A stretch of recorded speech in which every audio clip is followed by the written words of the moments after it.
Sahabat YKB, kita jumpa kembali dalam program Ngulik Alkitab. Program Ngulik Alkitab ini diselenggarakan sebagai sarana media bagi kita mendalami Alkitab dan tentu saja melihat relevansinya bagi kehidupan kita sehari-hari. Pada episode kali ini kita hendak mengulik Injil Yohanes pasal 20 ayat 24 sampai 29. Injil Yohanes pasal 20 ayat 24 sampai 29 diberi judul Berbahagia Orang Yang Tidak Melihat Namun Percaya. Saya sebagai pemandu percakapan, Pendeta Santiani Manurung, mengajak sahabat boleh berinteraksi di kolom chat, kolom komentar yang sudah tersedia. Dan untuk menolong kita mengulik Injil Yohanes pasal 20 ayat 24 sampai 29 telah hadir di studio Bapak Pendeta Suta Prawira. Salam jumpa Pak Pendeta, salam jumpa kembali. Salam jumpa juga, salam sejahtera bagi para pendengar Ngulik Alkitab dimanapun Anda berada. Ya, Pak Pendeta Suta Prawira kembali menolong kita untuk bersama-sama mengulik teks Alkitab, secara khusus Injil Yohanes 20 ayat 24 sampai 29 diberi judul Berbahagia Orang Yang Tidak Melihat Namun Percaya. Kita mulai saja ya Pak Pendeta. Sebelum kita mulai, kita akan buka dalam doa. Silakan Bapak Pendeta boleh memimpin kita dalam doa. Mari saudara-saudara kita menyatukan hati dalam doa. Bapa Surgawi Allah yang kekal, kembali kami datang kepadamu manakala kami hendak membaca, merenungkan, dan mempercakapkan sabdamu. Sebab kami sadar siapakah kami manusia yang penuh keterbatasan, yang mampu mendalami apa yang menjadi kehendak-Mu dalam hidup kami.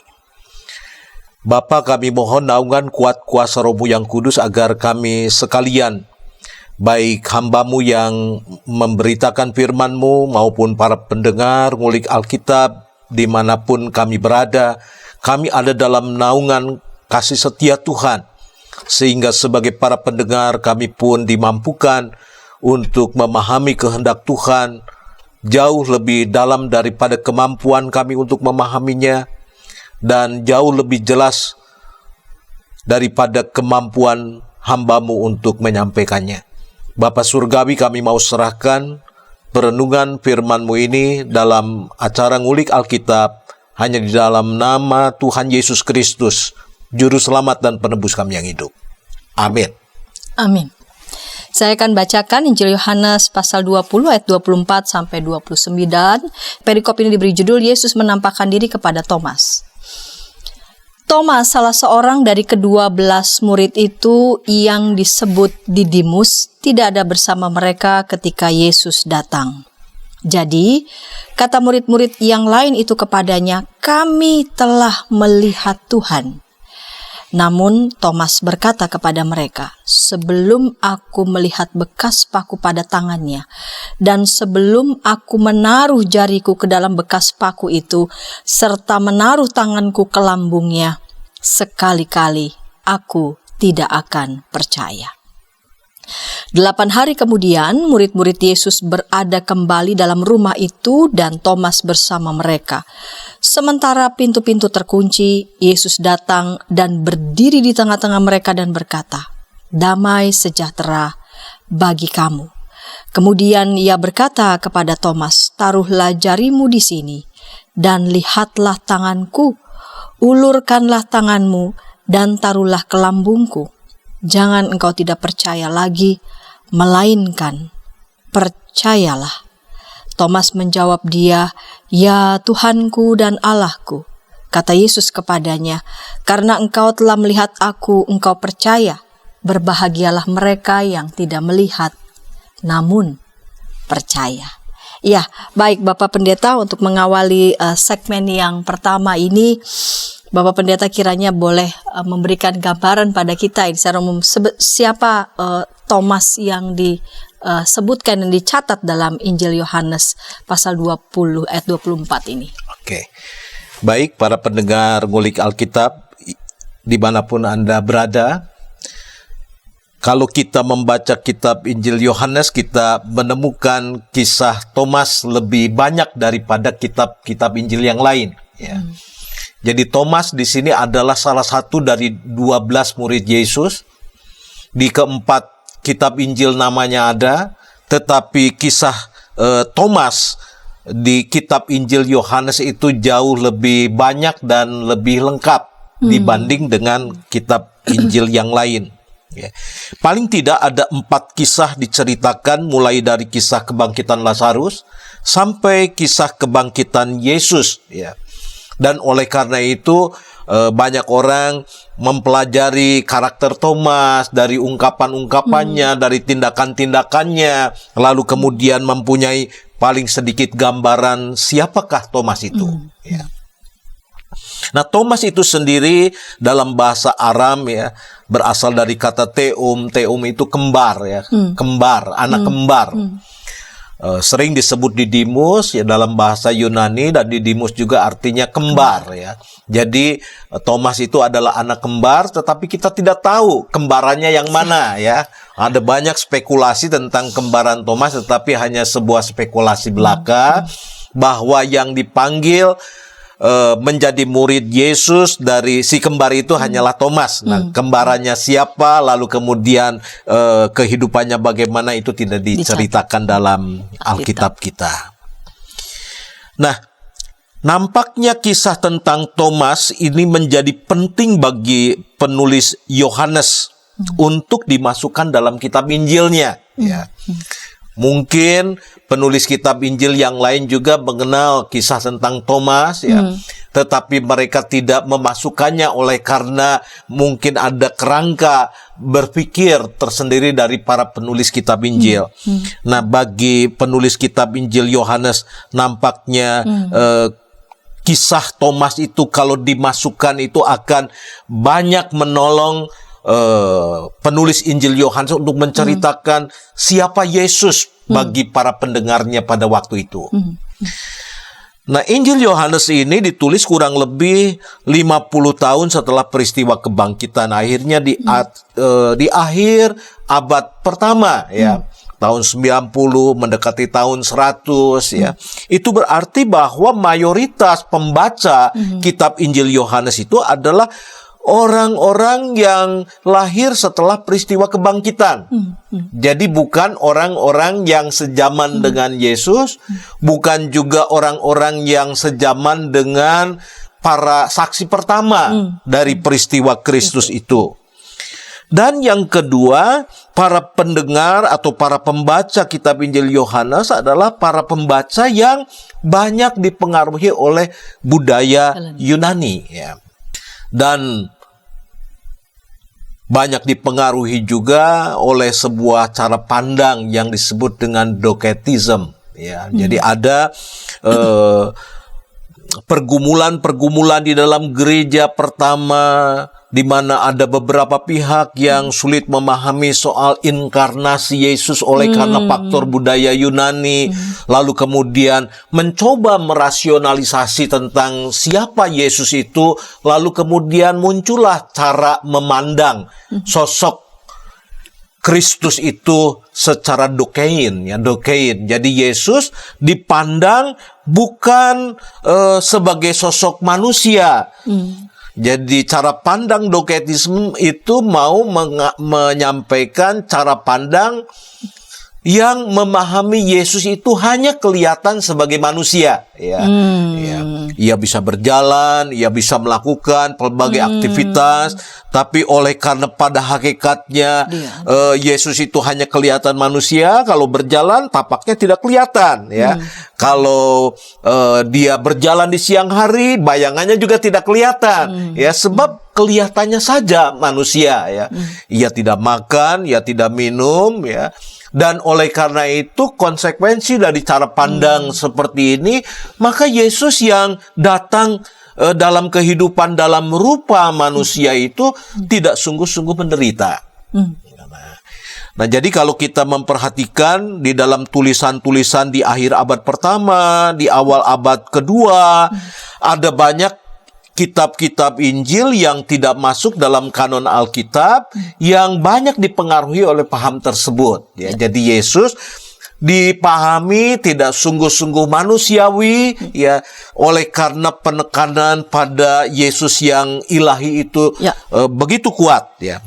Nah, latar belakang ini banyak menentukan, ya. bagi penulis Injil Yohanes untuk memasukkan kisah Thomas, ya. Jadi untuk para pembaca yang kritis, untuk para pembaca yang berpikir secara falsafati, untuk para pembaca yang dipengaruhi oleh filsafat Plato tentang dunia idea, ya, yang ada di hadapan kita adalah semu belaka, yang sempurna itu ada di dunia ide. Ini banyak mempengaruhi, ya. Nah, jadi dimasukkan kisah Thomas dalam kitab Injil, paling tidak penulis kitab Injil ini mau menyampaikan untuk memahami kebangkitan Yesus yang sebenarnya dan sesungguhnya memang bukanlah perkara yang mudah. Nah, tetapi kita juga tidak boleh lalu kemudian merasionalisasi, lalu kemudian mempunyai pemahaman yang keliru. Nah, oleh karena itu dalam kitab Injil Yohanes kita akan menemukan, kalau kita pelajari begitu kuat, Injil Yohanes menekankan bahwa Yesus itu sungguh-sungguh manusia. Dia itu terdiri dari darah dan daging, ia juga memiliki emosi. Oleh karena itu dikisahkan bagaimana Yesus menangis, ya, ketika mendapati sahabatnya meninggal, ya. Yesus juga bergumul begitu berat. Dan ketika Yesus disalibkan, memang dari tubuhnya itu keluar cairan yang mau menunjukkan bahwa dia bukan bayang-bayang. Dia itu adalah manusia sejati dalam rupa manusia dan terdiri darah dan daging. Nah, kisah Thomas yang bergumul berat dan lalu kemudian untuk percaya ia menuntut bukti, buktinya itu mesti bisa dilihat dan diraba, itu juga sebenarnya mau memberikan sebuah pemahaman kepada para pembaca bahwa Yesus ketika hidup berkarya terdiri dari darah dan daging, dan Yesus yang dibangkitkan juga dia memiliki darah dan daging. Walaupun kita menemukan Yesus yang bangkit ada dalam sebuah misteri, ya. Sebab ternyata darah dan daging bisa masuk ke dalam ruang yang terkunci rapat. Jadi memang ini diperuntukkan untuk generasi yang memang banyak berkontak begitu ya dengan budaya yang ya latar belakang pemikiran filsafat. Di satu sisi mereka bergumul dengan pemikiran filsafat, di sisi yang lain kebenaran akan Kristus itu ya yang adalah anak Allah tetapi bukan bayang-bayang. Betul. Jadi Yesus bukan bayang-bayang, bukan semu, dia itu adalah darah dan daging, manusia sejati. Ya. Itu yang mau ditekankan melalui bagian ini. Baik Pak Pendeta. Ini menarik dan bagaimana kebutuhan Injil Yohanes di mana para pendengarnya ya pada waktu itu banyak berkontak ya dengan kebudayaan Yunani termasuk pemikiran filsafat dan merasa sangat penting memasukkan kisah tentang Thomas ini untuk menunjukkan sesuatu. Nah, kita akan ulas ini di segmen yang kedua, sekaligus juga nanti di segmen kedua Bapak Pendeta bisa mengelaborasi kira-kira karakter Thomas ini yang representatif seperti kecenderungan orang pada waktu itu seperti apa begitu ya. Kita akan ulas itu segmen kedua, namun sebelumnya kita dengarkan pesan-pesan berikut ini.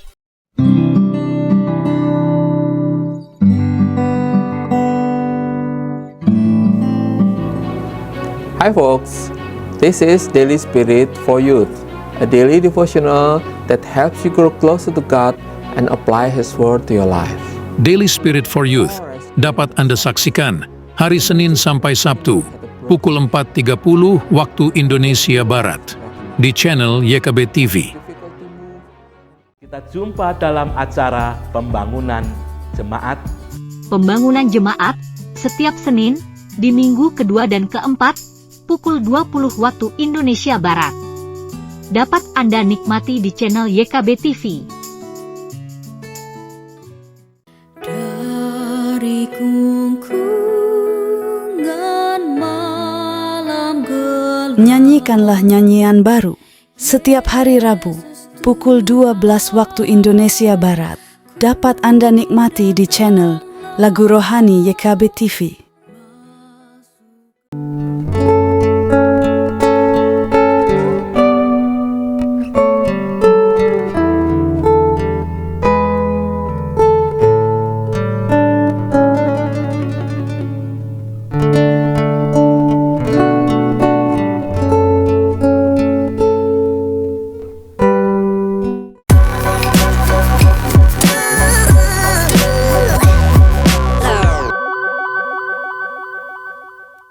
Sahabat sedang masih bersama dengan kami dalam program Ngulik Alkitab. Pada episode kali ini kita mengulik Injil Yohanes pasal 20 ayat 24 sampai 29, diberi judul Berbahagia Orang yang Tidak Melihat Namun Percaya. Kita memasuki segmen yang kedua. Sahabat, saya sebagai pemandu percakapan Pendeta Santiadi Manurung mengajak sahabat dapat berinteraksi di kolom chat, kolom komentar yang sudah tersedia dengan narasumber Bapak Pendeta Suta Prawira dari GKI Gunung Sahari. Bapak Pendeta, kita lanjut di segmen yang kedua ini.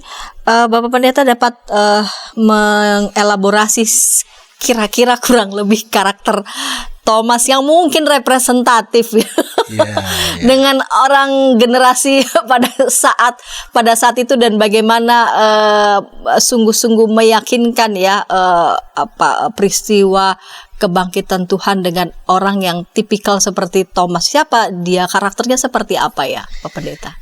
Jadi kalau kita mempelajari paling tidak tadi 4 peristiwa yang diceritakan oleh penulis Injil Yohanes tentang Thomas, maka kita akan menemukan Thomas adalah sosok pribadi yang teliti, sosok pribadi yang perfeksionis, sosok pribadi yang ingin memahami banyak hal secara sempurna, dan ia berusaha untuk menyiapkan diri mengikuti Yesus secara sempurna.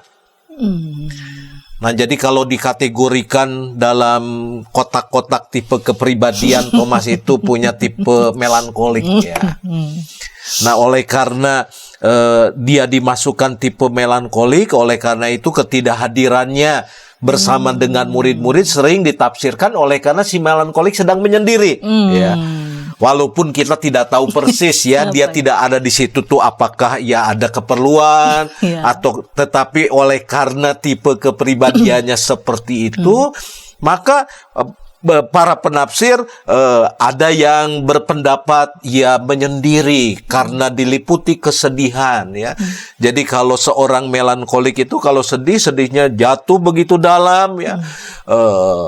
Tetapi kalau ia memikirkan sesuatu begitu tajam.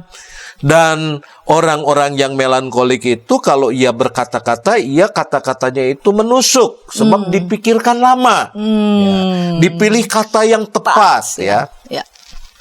Oleh karena itu kita mendapati misalkan di dalam Yohanes 11 ayat 16, ketika Yesus hendak kembali ke Betania ya, murid-murid yang lain merasa keberatan sebab baru saja Yesus hendak dilempari di sana. Lalu kemudian Thomas berkata sepertinya menusuk ya. Mari kita pergi bersama dengan dia agar kita juga mati bersamanya ya. Jadi kita menunjukkan kata-kata itu menusuk ya. Ini ciri orang melankolik ya. Orang melankolik jarang ngomong, sekali ngomong ya. Sebab katanya dipilih, saatnya dipilih, sehingga ketika disampaikan, ini ciri dari Thomas ya. Lalu kemudian ketika Yesus menceritakan tentang kepergiannya ke rumah Bapa, mengatakan kepada murid-murid, jangan khawatir, aku menyediakan tempat bagimu. Dan Yesus berkata, kemana aku pergi kamu tahu jalan ke situ. Thomas itu lalu kemudian menyaut ya, ia berkata, Tuhan, kami tidak tahu kemana engkau pergi ya. Kan ada banyak murid, tetapi Thomas yang bereaksi sebab dia ingin. Jadi seorang melankolik itu seorang yang pandai ya kalau di sekolah itu, sebab dia kalau mendengar, dia dengar sungguh-sungguh ya. Kalau ia tidak mengerti, dia tanya. Oleh karena itu banyak orang-orang melankolik itu prestasinya tinggi-tinggi begitu ya di sekolah itu, sebab dia menyerap begitu tajam, teliti, lalu kemudian mengingat begitu jelas dan mencatat. Nah, ini adalah pribadi dari Thomas. Ya. Jadi kalau Thomas dikategorikan sebagai seorang yang melankolik oleh karena memang cerita-cerita yang ditampilkan menunjukkan dia pribadi yang perfeksionis, yang teliti, ingin sempurna, dan ketika mengalami kekecewaan, tekanannya begitu berat. Ya.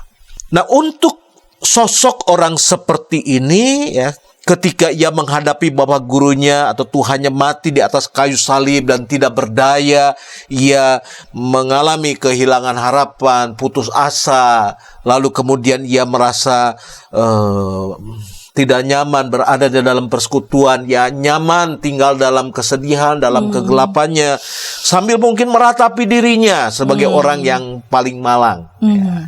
Nah, oleh karena itu, murid-murid lain berusaha untuk meyakinkan Thomas bahwa Yesus sudah bangkit. Ya, sebab murid-murid yang lain bertemu dengan Tuhan. Nah, pribadi kisah Thomas seperti ini ya, adalah kisah yang mungkin bagi penulis Injil Yohanes akan menolong bagi kelompok masyarakat yang berinteraksi dengan dunia filsafat, ya. Orang-orang Yunani itu kan punya cara berpikir yang esensial. Ya. Kalau orang-orang Yahudi pada umumnya berpikir fungsional. Ya, jadi kalau kita bicara soal dosa, ya, orang-orang Yunani itu berbicara dosa itu apa, lalu kemudian itu datangnya dari mana, ya, sampai pada esensinya. Oleh karena itu dalam cara berpikir filsafat Yunani, orang bisa sampai pada satu titik masuk dalam spekulasi-spekulasi supaya sampai pada esensinya. Dan tidak terbantahkan. Nah, ini latar belakang pembaca itu kebanyakan walaupun tidak semua. Yohanes sendiri sebenarnya bukan seorang Yunani. Ia juga tidak melulu menggunakan cara berpikir Yunani. Ia seorang Yahudi. Bagaimana sebagai seorang Yahudi ia ingin menjelaskan pemahaman tentang kebangkitan Kristus bagi orang-orang yang banyak dipengaruhi oleh cara berpikir seperti itu. Nah, kisah Thomas yang kritis tentang kebangkitan, yang tidak gampang percaya, ya. Jadi bagi orang Yunani sendiri, kebangkitan itu adalah sebuah kebodohan. Kalau bagi orang Yahudi, kebangkitan itu batu sandungan, ya. Sebab Mesias kok disalib tidak membanggakan. Betul. Tapi bagi orang Yunani, kebangkitan itu kebodohan, salib itu kebodohan. Kenapa? Sebab orang kalau diberitakan Yesus bangkit, itu berarti roh masuk lagi ke dalam daging. Padahal daging dalam pemahaman orang-orang Yunani dianggap jauh lebih kasar. Lebih buruk. Betul. Orang akan disebut mengalami keselamatan, kelepasan apabila roh bisa cepat melepaskan dari daging. Jadi kalau balik lagi ke dalam daging, bagaimana sebagai orang Yunani aku memahami ini? Nah, jadi pergumulan Thomas yang begitu sulit untuk memahami kebangkitan adalah potret, ya, masyarakat para pendengar pembaca kitab Injil Yohanes. Nah, tetapi betapapun demikian, Injil Yohanes tidak setuju merasionalisasi, ya, supaya bisa memahami Yesus, lalu kemudian ya udah diambil jalan pintas, Yesus itu hanya bayang-bayang belaka, ya. Sebab kalau dikatakan bayang-bayang belaka, maka kita akan terjebak pada satu pemahaman penderitaan Yesus itu semu belaka. Ya. Betul. Padahal Yesus itu menderita, sungguh-sungguh menderita. Ya, mengalami kesakitan, sungguh-sungguh mengalami kesakitan. Kehilangan, rasa sepi, ditinggalkan, mati, itu sungguh-sungguh, ya. Nah, ini yang mau disampaikan. Nah, pergumulan Thomas, bagaimana ia bergerak dari ketidakpercayaannya menjadi percaya, ini yang sebenarnya mau diberitakan dalam bagian ini. Baik, jadi ketika Thomas berkata kepada saudara-saudaranya, ya, para murid lain, sebelum aku melihat bekas paku pada tangannya dan sebelum aku menaruh jariku ke dalam bekas paku itu serta menaruh tanganku ke lambungnya, sekali-kali aku tidak akan percaya. Ini mau membuktikan tentang betapa telitinya dan perfeksionisnya Thomas, Kak. Betul, ya. Jadi jangan-jangan ya, walaupun tidak ada ceritanya, Thomas melihat bagaimana Yesus disalib. Jadi bukan hanya mendengar. Ini praduga saya ya. Dia melihat, jadi dia begitu hancur. Ya, ketika paku itu menghujam, ketika tombak itu dia melihat, walaupun tidak diceritakan.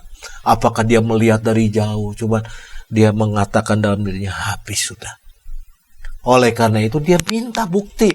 Apakah yang menampakkan diri itu Yesus yang aku lihat dihujam begitu? Dan aku ingin mencucukkan, menaruh jariku pada luka itu. Nah, ini yang sebenarnya ciri dari Thomas. Aku ingin memastikan sehingga aku bisa percaya dan sungguh-sungguh percaya. Nah, ini adalah cara berpikir yang mengharapkan bukti ya. Evidence, betul. Ya, bukti ya. Jadi berangkat dari bukti aku menjadi percaya. Padahal dalam kehidupan iman percaya itu kan sekali kita beriman, lalu iman yang akan menuntun kita pada pengertian ya. Nah, ketika sesudah Thomas mengatakan itu, dikatakan 8 hari kemudian murid-murid Yesus berada kembali dalam rumah itu, dan Thomas saat itu bersama mereka, sementara pintu-pintu terkunci. Lalu Yesus datang, berdiri di tengah mereka dan berkata, damai sejahtera bagi kamu. Kemudian ia berkata pada Thomas, taruhlah jarimu di sini dan lihatlah tanganku, ulurkanlah tanganmu dan taruhlah ke lambungku, jangan kau tidak percaya lagi melainkan percayalah. Yesus ini tahu ya karakter salah satu muridnya, yaitu Thomas, yang memang membutuhkan bukti.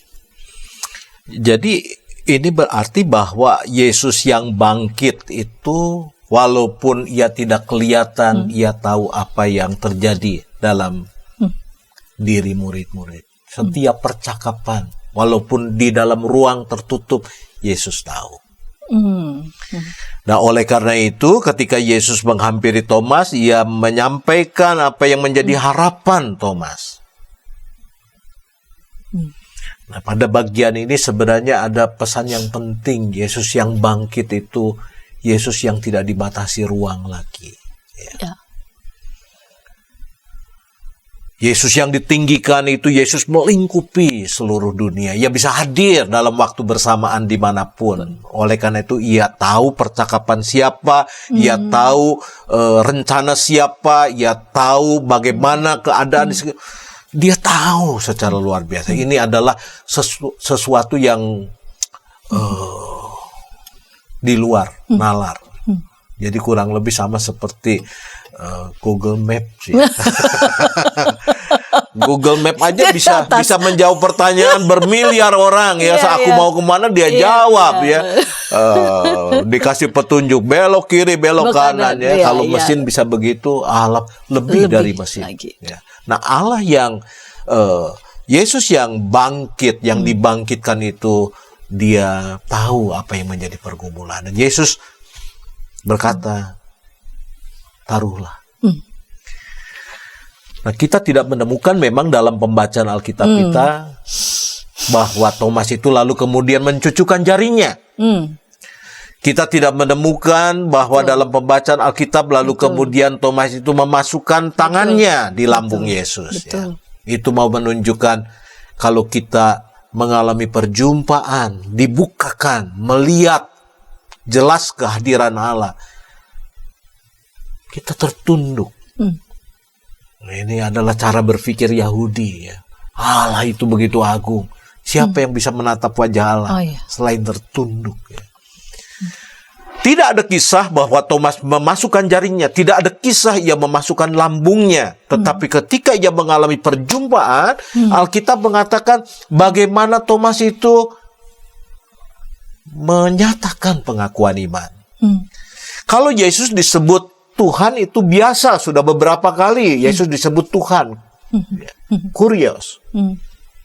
Ketika Yesus membasuh kaki, Yesus mengatakan, engkau menyebut aku guru dan Tuhan. Ya, jadi sebutan kurios ada sebutan yang sudah banyak kali, tetapi sebutan bahwa Yesus adalah Allah baru keluar dari Thomas. Nah, ketika dunia Yunani sedang memperdebatkan hakikat tentang Yesus, ya. Yesus itu Allah atau setengah Allah, ya, atau manusia. Lalu kemudian dalam perkembangan selanjutnya di awal abad kedua, awal abad ketiga, ya, perdebatan tentang hakikat Yesus sungguh luar biasa. Thomas di dalam kitab Injil Yohanes diceritakan, menyatakan sebuah pengakuan iman bahwa engkau adalah Allah. Jadi ini yang pertama. Ya, jadi murid-murid yang lain belum ada yang menyebut ini, tapi Thomas menyebut bagian ini. Nah, ini berita yang mau disampaikan kepada para pembaca generasi kedua yang berinteraksi dengan filsafat, yang dipengaruhi budaya Yunani, bagaimana mereka memahami sosok Yesus yang bangkit itu. Iya, sekalipun tidak dicatat apakah memang ia menaruh ataupun mencucuk, rasanya mungkin bukan itu poin yang paling penting, tapi pengakuan iman yang keluar dari hati yang paling dalam dari Thomas, ya Tuhanku dan Allahku, itulah poin yang paling utama. Nah, kita akan ulik di ayat selanjutnya ketika Yesus mengatakan, karena engkau telah melihat aku, engkau percaya, berbahagialah mereka yang tidak melihat namun percaya. Apakah lalu kemudian Yesus tidak akan menampakkan diri lagi, dan bagaimana kita menghayati sesuai dengan judul berbahagia orang yang tidak melihat namun percaya? Kita akan ulas di segmen ketiga, namun sebelumnya kita dengarkan pesan-pesan berikut ini.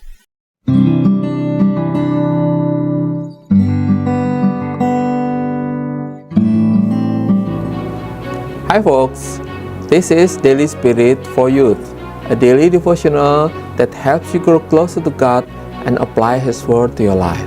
Daily Spirit for Youth dapat Anda saksikan hari Senin sampai Sabtu pukul 4.30 waktu Indonesia Barat di channel YKB TV.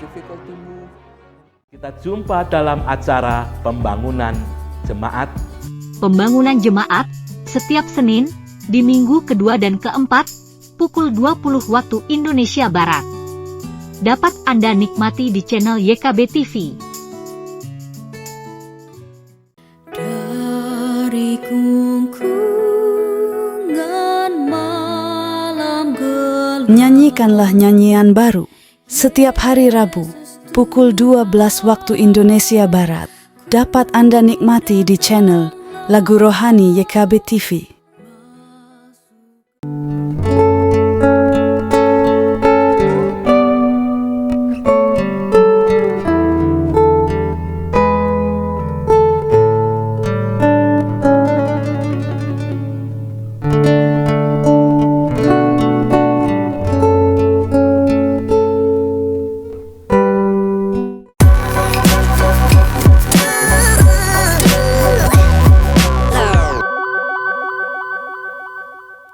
Sahabat senang masih bersama dengan kami dalam program Ngulik Alkitab. Pada episode kali ini kita mengulik Injil Yohanes pasal 20 ayat 24 sampai 29, diberi judul berbahagia orang yang tidak melihat namun percaya. Kita sudah tiba memasuki segmen yang ketiga. Saya mengajak sahabat boleh berinteraksi di kolom komentar yang sudah tersedia.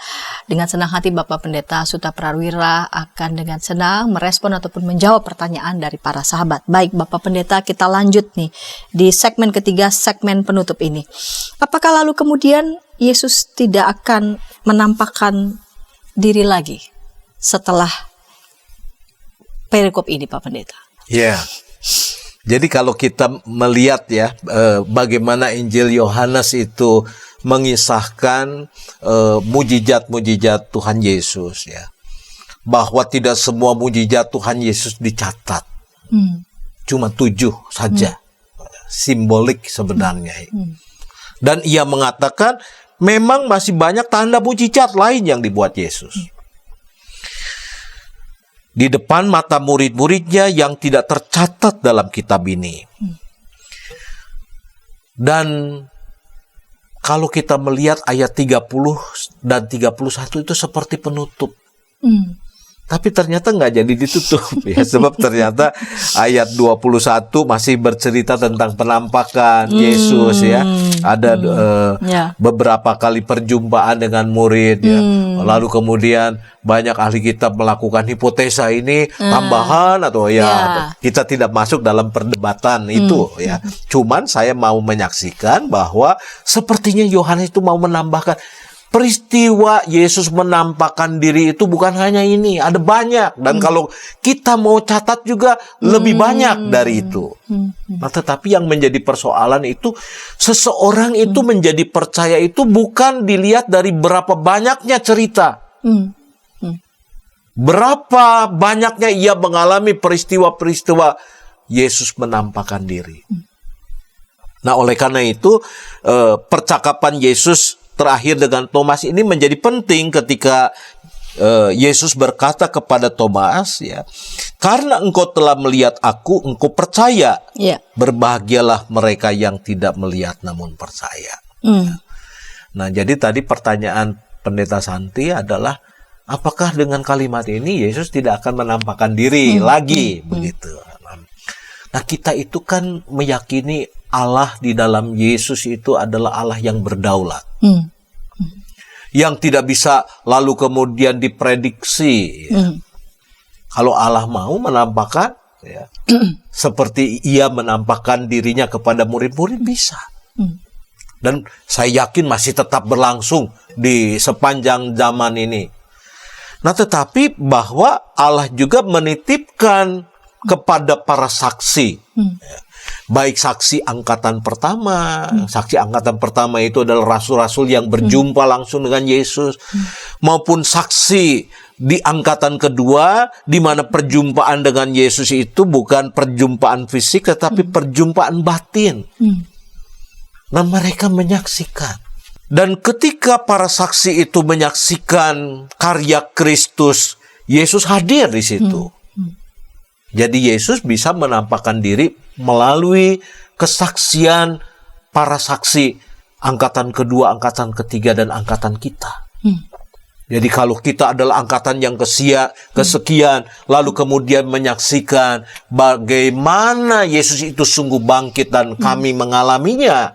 Dan ketika kita menyaksikannya di dalam naungan kuat kuasa Roh Kudus dan orang-orang menjadi percaya, itu bagian dari karya Yesus yang menampakkan diri. Jadi Yesus bisa menampakkan diri melalui karya murid-muridnya. Yesus juga bisa menampakkan diri dengan cara yang supranatural, seperti yang ia nyatakan kepada murid-muridnya. Nah, kalau kita meyakini Allah berdaulat, maka kita mesti memberikan ruang bagi bagaimana cara Allah bekerja. Nah, oleh karena itu, kalau kita mendengar kesaksian-kesaksian bagaimana orang mengalami perjumpaan dengan Yesus, bagaimana hidupnya diubahkan, ya, kita akan menemukan begitu kayanya cara Allah menampakkan diri. Ada yang diubahkan ketika dengar lagu. Lagu yang kita dengar dan lagu yang dia dengar, ternyata ketika dia dengar mengubahkan dia. Kok ketika aku dengar tidak diubahkan aku? Ya. Padahal lagunya sama. Diputar berulang-ulang. Jadi sebenarnya bukan lagunya, tetapi Allah bisa bekerja melalui lagu, bisa bekerja melalui kita yang melayani. Mungkin kita melayaninya rasanya biasa-biasa saja, tapi Allah bisa pakai yang biasa-biasa juga. Mungkin seseorang berkhotbah tidak begitu menarik, ya, buat banyak orang mengantuk. Tetapi kita sering mendengar, aku diubahkan ketika Pak Pendeta berkhotbah. Nah, jadi jangan juga kita takabur, ya, ketika kita melakukan tugas panggilan sebagai seorang pelayan, lalu kemudian kita merasa oleh karena aku, ya, orang diperjumpakan dengan Allah itu bukan karena aku, apalagi kepandaianku, tetapi itu adalah pekerjaan Roh. Dan bagaimana Thomas menjadi percaya, bagaimana Thomas itu lalu tersungkur dan menyebut, ya, sebutan pengakuan iman pertama bahwa Yesus disebut Allah, ya. Itu juga adalah karya Roh Kudus dalam hidup kita. Nah, jadi menjawab pertanyaan tadi, apakah Yesus akan terus menampakkan diri kepada setiap orang, menyertai murid-muridnya yang bersaksi, yang berjuang di tengah dunia untuk meyakinkan banyak orang. Sebab kalau kita mempelajari kitab Injil Yohanes, Yohanes itu memberitakan bahwa Allah itu mengasihi dunia ini. Ya. Kosmos. Ya. Semesta itu. Alam semesta. Dan barang siapa yang percaya.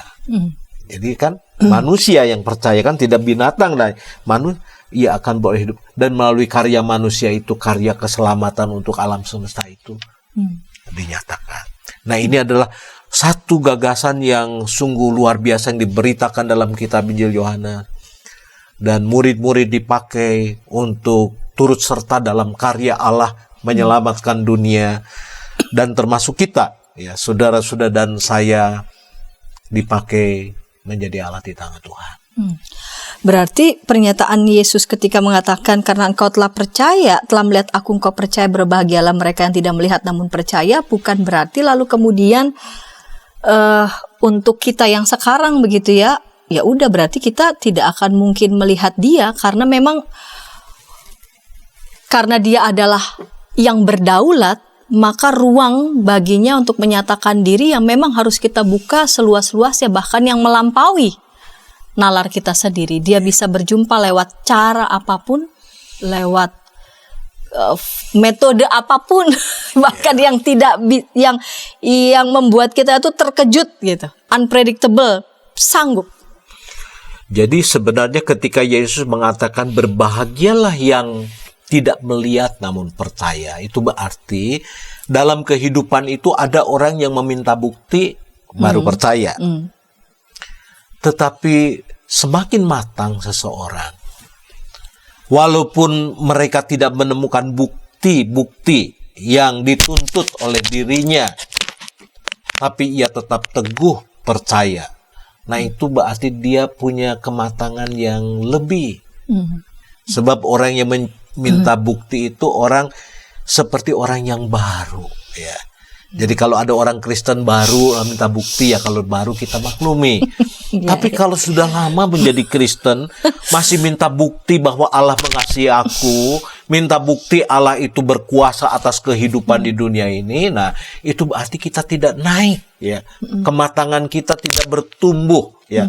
Tidak menyatakan pemahaman yang dalam. Mengapa kita mesti bertumbuh? Sebab kita mesti menyadari juga bahwa cara berpikir kita dengan cara berpikir Allah dan cara pandang kita dengan cara pandang Allah itu tidak sama, ya. Kita hanya melihat sebatas kita bisa melihat. Allah melihat itu begitu luas. Lalu kita itu ditempatkan di dalam satu mosaik yang begitu besar, lalu kita punya tempat. Nah, tempat kita di tengah-tengah mosaik yang besar, acap kali kita tidak bisa lihat. Sulit, betul. Nah, orang itu kalau berpikir sempit, ia minta bukti. Misalkan, Tuhan kalau engkau mengasihi aku, sembuhkan aku. Itu kita minta bukti. Padahal sebenarnya jangan-jangan Tuhan itu mempunyai rencana di dalam kerapuhan kita, di dalam kelemahan tubuh kita, sebab kita sedang ditempatkan dalam sebuah mosaik yang begitu besar yang kita tidak pahami. Nah, orang yang matang itu, ia akan mengatakan betapapun aku tetap sakit. Aku tetap yakin kau ada. Betapapun permintaan-permintaanku tidak dikabulkan. Itu bukan sesuatu yang menjadi dasar bagi aku, ya. Nah, itu sebenarnya yang diharapkan dalam kehidupan iman percaya kita. Nah, tetapi Tuhan juga memaklumi ada orang-orang yang minta bukti karena baru, ya. Tuhan bisa, ya, memenuhi, ya, sama seperti Allah datang menjumpai Thomas. Engkau minta bukti, aku tunjukkan buktinya. Tapi jangan juga lalu kemudian memberikan ruang yang terbatas bagi dia menyatakan dirinya, karena tidak akan mungkin kita bisa memberi ruang yang terbatas. Pak Pendeta tadi mengatakan mata kita ini kan begini aja ya. Cuma bisa melihat area mana sih, kita cuma bisa melihat. Tapi Allah itu maha, dia berdaulat, maka Dia yang mampu untuk bisa menempatkan kita dalam sebuah mosaik yang sangat besar yang memang kita belum mampu kita melihat dalam waktu yang cepat. Kita perlu waktu untuk dituntun sampai pada pengertian dan penghayatan itu. Nah, oleh karena itu, beriman itu akan menuntun kita pada pengertian. Berarti iman menuntun pada iman lebih dulu. Iya, jadi beriman itu sebab tidak mungkin kita mengerti semua rancangan Tuhan. Ketika kita beriman, ya, Anselmus mengatakan, ya, iman itu yang akan menuntun kita pada pengertian. Mungkin satu waktu kita bisa memahami rancangan Tuhan dalam hidup kita. Baik, Pak Pendeta. Betapapun saya dan sahabat bergumul terus ya dalam proses perjalanan iman kita bersama dengan Tuhan. Namun ketika kita memilih untuk beriman, biarlah iman kita kepada Tuhan itu menuntun kita pada pengertian bahwa Tuhan selalu memberikan yang terbaik pada kita, Tuhan selalu memberikan yang terbaik melalui kita, karena Dia sedang merancang sesuatu yang jauh lebih indah, jauh lebih hebat, jauh lebih luas. Yang Dia minta adalah kita mau dituntun untuk tetap beriman kepadanya. Terima kasih Pak Pendeta untuk kesediaan berbagi dengan kita semua pada episode kali ini, Injil Yohanes pasal 20 ayat 24 sampai 29. Dan ketika sahabat boleh merasakan atau mengalami ya perjumpaan dengan Tuhan melalui tayangan ini, para sahabat boleh membagikannya kepada sebanyak mungkin orang dan dapat menekan tombol like maupun subscribe sehingga boleh mendapatkan update dari tayangan YKB TV. Kita hendak menutup episode kali dalam doa. Silakan Bapak Pendeta dapat menutupnya dalam doa. Mari Bapak Ibu saudara-saudara kita menyatukan hati dalam doa. Bapa Surgawi Allah yang baik, kami datang kembali kepadamu di penghujung ngulik Alkitab, mengucap syukur atas kasih dan rahmat-Mu yang memberi kami hikmat, yang memampukan kami mengenali karya-Mu dalam hidup kami semua. Tolong kami semua ya Bapa, di dalam kehidupan sehari lepas sehari agar kami juga boleh mempersaksikan akan kebangkitan-Mu, melalui kebangkitan hidup kami yang tidak ditaklukkan oleh pelbagai kesusahan, pelbagai pergumulan, dan justru pergumulan kesusahan hidup menjadi titik pijak, menjadi peluang untuk memberitakan perbuatan-perbuatan-Mu yang besar. Bapa Surgawi Allah yang kekal, kami mau serahkan seluruh kehidupan kami hanya ke dalam tangan pengasihan Tuhan Yesus. Di dalam nama-Mu kami berdoa dan mengucap syukur. Amin. Amin.